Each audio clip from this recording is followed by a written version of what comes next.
Трицоната или цацата, както всички я знаят, е на първо място по промишлен улов у нас.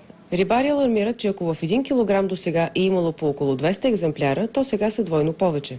Издребняват поради, може да се гадае, но във връзка с свръхуловите, антропогенното замърсяване и загуба на хабитати.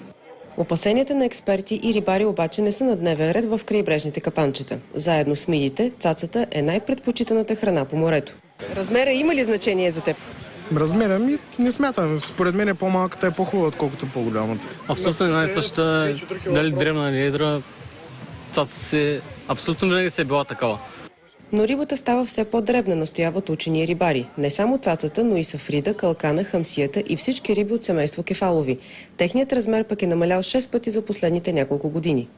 Прекъсва се хранителната верига. Когато се лови с тралови, с мрежа и дребната риба се изловява, едрата няма какво да яде. Доскоро морето беше богато на сафрид, а сега гъмжи от илария. Затова е пълно с рибари.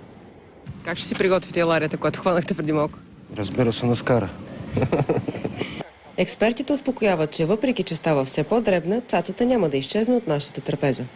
Не може да отидеш на море и да не си поръчаш цаца. Задължително е това.